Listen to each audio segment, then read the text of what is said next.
Hi, I'm Beck, and I read a bunch of books last year, and included in that were some standalones. So I thought I would gather up a few standalone recommendations for you, because who doesn't love a standalone when you're trying to get up to date on your reading goal? So let's get into my recommendations. Firstly, we've got Unnecessary Drama by Nina Kenwood, and this one follows Brooke. She's 18, she's just about to start college, and she's that friend that is very polite and kind of the fix-it friend, and she always follows the rules. She's moving into this share house, and her roommate is like, I got one rule, and that rule is no unnecessary drama, no romance, no fighting, no tension. However, Jesse is also the third roommate that is moving in, and it turns out that he and Brooke have some history, and she considers him to be her nemesis, and she's like, okay, I can fix this, we are just going to coexist peacefully, we won't talk, it will be fine. But it turns out that Jesse is really hard to ignore, and this is such a lighthearted and fun rom-com. There is some great character building tension. The enemies to lovers is a strong theme in here, but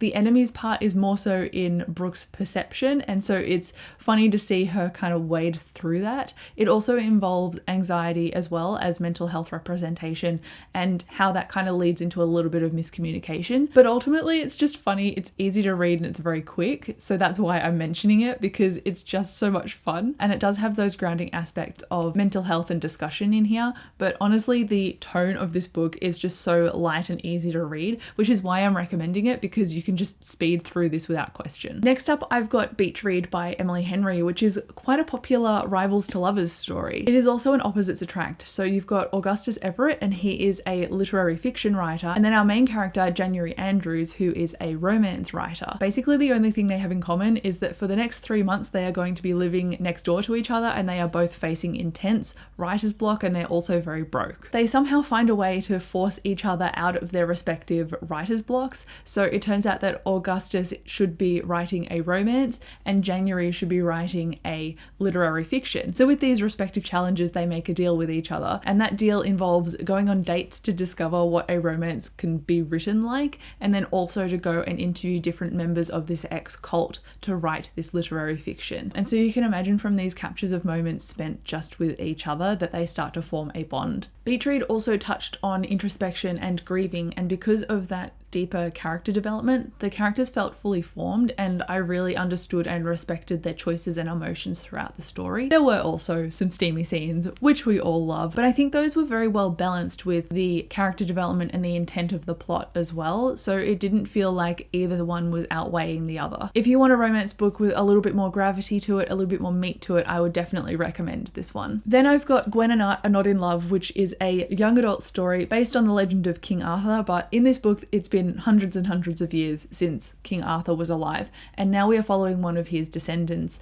also named Arthur. So Arthur is a future lord. He is betrothed to Gwendolyn, and she is quick-witted, short-tempered, and also the Princess of England. They've been betrothed since birth, but the only thing that they have in common is that they despise each other. Their nuptials are approaching though, and they are forced to spend a summer together, but during the beginning of this summer, Gwen sees Arthur kissing a boy, and Arthur finds Gwen's journal, and Gwen's journal is talking about this crush that she's got on the only lady knight. So because of these mutual secrets that they want to keep, they become grudging allies, and they end up working together and make a pact to cover for each other. The characters and the dialogue in this book is honestly just such a strength. I felt like I was very present in their banter, and it was such a delight to read. There were even several moments that I read the interplay out to Dave, and both of us just broke down into cackles. This is such a formed story when it comes to its characters that they were just such a fun time to read about. And I'm honestly always just a sucker for found family, and especially when it's queer, which is very true of this book. The romances and the yearning was just so cute.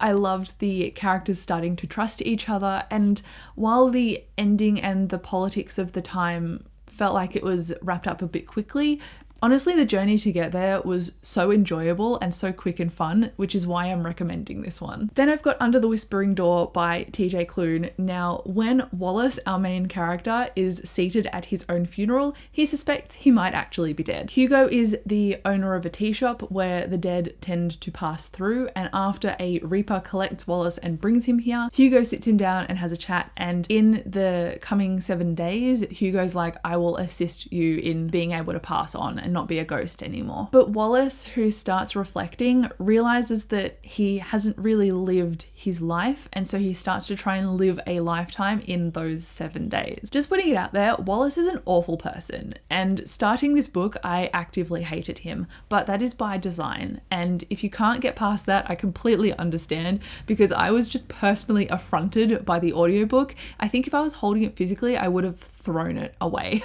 But then when Hugo comes into the story, he's basically like a wall of kindness that Wallace just can't ignore. And this is just the foundation of a found family that is haunting but also wholesome, and I ended up growing to like it. Personally, I hate characters that aren't morally good, but because Wallace was beginning to, I guess, defrost his personality and unwind and recognize different things about himself, I can respect that. He was forcing himself to change. And while this isn't my favorite TJ Klune book, that would be Wolfsong by TJ Klune, I still enjoyed this enough to recommend it. And then lastly on this list, we have The Southern Book Club's Guide to Slaying Vampires, which is a very out there title. It follows Patricia Campbell. She gave up her nursing career to marry a ambitious doctor and then also have some kids.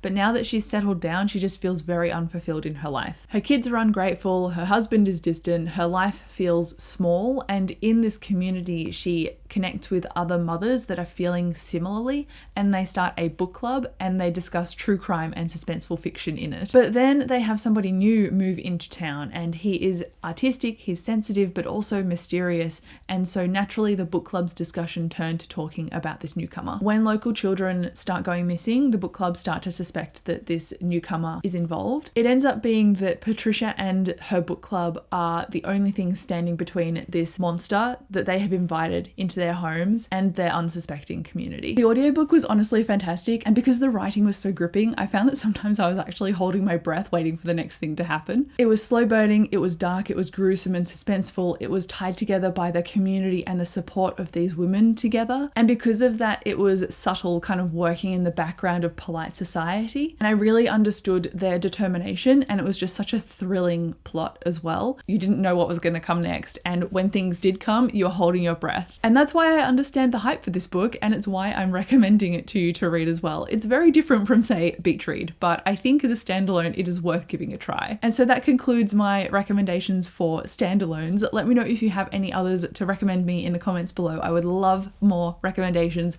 to smash through some books on my reading challenge, but thank you again so much for watching, and I'll see you in my next video. Bye.